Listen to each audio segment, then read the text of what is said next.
গবেষণা করে এই জাতির জন্য উপহার দিয়েছে। এই সংক্ষিপ্ত বিষয়টা মাদারিনেসা। তো এটা আমরা সংক্ষেপে যদি বুঝি তাহলে ইনশাআল্লাহ আমরা এখানে পড়াইতে সহজ। দ্বিতীয় বিষয় হলো আমাদের এই যে মাদ্রাসাটা, এর আগে আমাদের আরেকটা মাদ্রাসা আছে বাচ্চাদের, সেটা হলো আমার ঘরটা হইলো এইটার থেকে বড় মাদ্রাসা। আমাদের বাচ্চারা কোন ভাষায় কথা বলে বলেন দেখি? কোন ভাষায় কথা বলে? বাংলা। এই বাংলা ভাষা কি সে শিখে আসছে মায়ের পেট থেকে? যারা আরব দেশে জন্মগ্রহণ করে তারা কোন ভাষায় কথা বলে? আরবি। ওটা কি তারা শিখে আসছিল? এটা কোন জায়গা থেকে শিখছে বলেন দেখি? কোন জায়গা থেকে শিখছে সে? খাবো না খাবো, ভালো লাগছে না, এই যে সব অনুভূতিটা বোঝাচ্ছে, কার থেকে শিখছে সে? আব্বা আমার কাছ থেকে না, বাসার থেকে শিখছে না? তাহলে আমি তো তার বড় শিক্ষক। আমি যদি ফজরের সময় ঘুমায় থাকি তাহলে আমি শিক্ষক ঘুমাচ্ছি, সে দেখছি। আমার পোশাক যদি ঠিক না থাকে তাহলে সে দেখছে যে আমার বাবার পোশাকটা কেমন। আমরা বাবা মা কি করতেছি, কি বলতেছি এবং সারাদিনটা আমার কিভাবে যাচ্ছে, এটা বাচ্চাকে আমি শিখাচ্ছি। আমি যদি আমার হুজুরকে বলতে হবে, হুজুর আমার ছেলেকে আমার মেয়েকে কেন পিটাচ্ছেন না, মারছেন না কেন, শাসন কেন করছেন না, আমাকে এটা বলতে হবে। একজন সন্তানকে তার বাবা যতটুকু, মা এবং বাবা যতটুকু তার প্রতি আন্তরিক মহব্বত এবং তার নিজের প্রিয় বস্তু, তার থেকেও একজন ওস্তাদ শিক্ষক শিক্ষিকার কাছে তার থেকে বেশি প্রিয় বস্তু। কারণ উনি তো নামাজের সময় ঘুমাচ্ছেন, আমার সন্তানকে শিখাচ্ছে যে নামাজ পড়তে হবে। উনি তো পড়াশোনা ফাঁকি দিচ্ছেন, উনি তো পড়াচ্ছে যে না পড়তে হবে। পৃথিবীতে একটা জাতি আছে যে জাতিটা অন্যের সন্তান সফল হইলে খুশি হয়। আমরা যদি দুই ভাই থাকি, এক ভাইয়ের ছেলে যদি বড় শিক্ষিত হয় আর এক ভাইয়ের ছেলে যদি শিক্ষিত না হয়, তাহলে ওই ভাইটা ওই ছেলেটাকে দেখতে পাবে। সমাজে বলে যে দেখছি ওর ছেলে হারাম টাকা দিয়ে পড়ালেখা করে ইঞ্জিনিয়ার বানায় নিয়েছে, আপন ভাইও পছন্দ করছে। কথাটা কি ঠিক আছে কিনা ভাই? সবাই না এরকম আছে না নাই? অন্যের সন্তান সফল হইলে, ভালো হইলে একটা জাতি খুশি হয়, সেটা হলো শিক্ষক শিক্ষিকা। আপনার সন্তান নষ্ট হইলে আপনি যতটুকু কষ্ট পাবেন, আমরা যতটুকু কষ্ট পাবো, আমাদের সন্তান নষ্ট হইলে তার থেকেও বেশি কষ্ট পাবে হলো শিক্ষক। এই জন্য আমাদের অনেক বড় বড় ভুল হয়ে যায়। এই যে একটা জিনিস, এই যে একটা জিনিস আমার সন্তানকে নষ্ট করার জন্য এইটাই যথেষ্ট। কেন আমরা ব্যবহার করি? এছাড়া চলতেছে না, আমি এটা ব্যবহার করলাম, এটা আমি নিজে। এই একটা জিনিস দিয়ে আমার ছেলে সন্তান, মেয়ে সন্তান, আমার পরিবার পরিজন সবাইকে নষ্ট করে। কোন মহিলার হাতে এই জিনিসটা কোনো প্রয়োজন, ছোট একটা মোবাইল নিলেই যথেষ্ট। পুরুষদের দরকার আছে অফিসিয়াল কাজকর্মের সাথে যুক্ত, কোন মহিলা এই জিনিসটা দরকার নাই। এটা দিয়ে অফিসে চলে গেলে আর একজন পুরুষের সাথে তাকে আমি মনে করেন যে আমি নাই বাগানে বসে রয়েছে একটা পুরুষ একটা মহিলা, এই অবস্থা ছেড়ে দিই।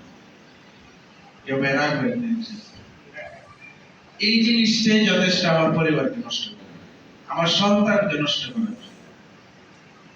আমরা যারা কাজকর্মের সাথে জড়িত তাদের এইটা অফিসিয়াল কারণে দরকার, কিন্তু বর্তমানে এই জিনিসটাকে যদি আমরা বুঝি তাহলে এটার থেকে যদি আমরা বিরত থাকতে পারি তাহলে আমাদের সন্তান অর্ধেক ভালো হয়ে যাবে। এই জন্য আল্লাহ তাআলা বলে যে সন্তান যে তোমাদেরকে দিছি, এটা তোমাদেরকে দিছি একটু আমানত হিসেবে দিছি, এটাকে এইভাবে আমার কাছে পৌঁছাইতে হবে, আর আখিরাতে ধরবে আব্বা। ইন্নাল্লাহা ইয়া'মুরুকুম আন তু'আদ্দুল আমানাতি ইলা আহলিহা। আল্লাহ তাআলা বলেন এই বাচ্চাটা যখন তোমাদের পরিবারে দিছি, মায়ের পেটে যখন ছিল তখন এর কোনো গুনাহ ছিল না, মুসলমান ছিল। ফাআবাওয়াহু ইউহাফিদানিহি আও ইউনাসসিরানিহি আও ইউমাজ্জিসানিহি।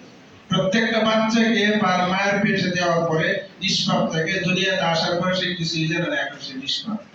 তার আব্বা তাকে হিরোইন বানায়, তার আব্বা আম্মা তাকে মূর্খ বানায়, তার আব্বা আম্মা তাকে নষ্ট করে, তার আব্বা আম্মা তাকে লাইফটা নষ্ট করে। হাদিসের কথা, ফাআবাওয়াহু ইউহাফিদানিহি আও ইউনাসসিরানিহি।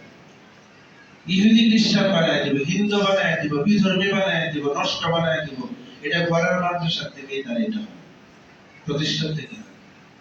এই জন্য একজন ওস্তাদ এবং শিক্ষক প্রতিষ্ঠান মনে করতে হবে আমার ঘর আমার বংশের থেকেও তারা সম্মানিত, তারা আমার ছেলেকে এই যে তাকে আল্লাহ তাআলা নিষ্পাপ বানায় দিয়েছে, আমি তো তাকে নষ্ট করে ফেলছি, এখন আবার আমি ঠিক করার জন্য তাদেরকে দায়িত্ব দিয়েছি।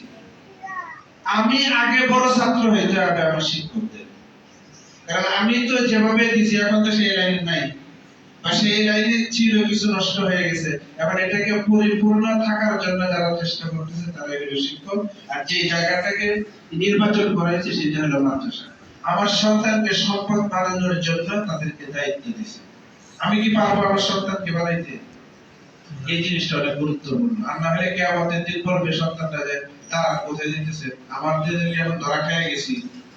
قالوا ربنا إنا أطعنا سادتنا وكبراءنا, আব্বা আম্মা আমাদেরকে নষ্ট করছে, ওনাদেরকে ছাড়া যাবে আল্লাহ তাআলা বেশ সুবহানাল্লাহ। এই জন্য অনেক লম্বা আলোচনা ছিল। সর্বশেষ কথা হইল, আমরা যে আজকে এভাবে বসে আছি না, এই যে ভাই যে বলল হাসরের মাঠে সমস্ত মানুষদেরকে আল্লাহ তাআলা জমা করে এরকম একটা স্টেজ বানাবে। স্টেজ বানায় ওইখানে হাফেজের আব্বা আম্মা সবাইকে উঠাবে, হাফেজদেরকে উঠাবে। উঠানোর পরে একটা পাগড়ি পরাইয়া দিবে হাফেজের আব্বা আম্মার মাথার মধ্যে। নবীজি বলেন যে এটা পদ্ধতিটা কেমন হবে, এটা পাওয়ারটা কেমন হবে, বলতে সূর্যটা যদি এই রুমের মধ্যে ফিট করা হয়, পৃথিবীর সূর্যটা যদি এই রুমের মধ্যে ফিট করে দেওয়া হয়, তাহলে এই রুমের আলোটা কেমন হবে? বলছেন এর সামনে যদি একটা মোমবাতি জ্বালায় দেওয়া হয়, তাহলে এটা কি দেখা যাবে? এই সূর্যটা এখানে ফিট করে দিয়ে একটা মোমবাতি জ্বালিয়ে দেখা যাবে? বলছে যে নূরের যে পাগড়িটা পরানো হবে হাফেজের আব্বা আম্মার মাথায়, এটা যে আলোটা দিবে, এই আলোটার সামনে সূর্যটা যখন দেখা হবে তখন এই যে মোমবাতির মতো হয়ে যাবে। বলেন না সুবহানাল্লাহ। সম্মান আছে না নাই? আছে। নবীজি বলেন যে যে হাফেজ হয়েছে, আলেম হয়েছে, তার আব্বা আম্মাকে যদি সম্মানটা করা হয়, কামা তাযুন্নু বিল্লাযী আমিলা বিহি, নিজে যে হাফেজ হয়েছে তার ব্যাপারে কি সম্মানটা দেওয়া হলো, এখন তোমরা নিজেরা চিন্তা করে পারো। আর এক হাদিসে নবীজি বলেন তার সম্মানটা হলো কোরআন শরীফের এক একটা আয়াত পড়বে 10টা দুনিয়া সমান আল্লাহ তাআলা তাকে একটা জান্নাত দান করবে। সুবহানাল্লাহ। এটা হাফেজের মর্যাদা। তো 6000 এর উপর আয়াত আছে, ওইগুলো সবগুলোর মধ্যে হাফেজ একলা থাকবে নাকি তার পরিবার পরিজনকে নিয়ে থাকবে? বলেন না ভাই? পরিবার পরিজন ওয়াজাবাত আলাইহিম না।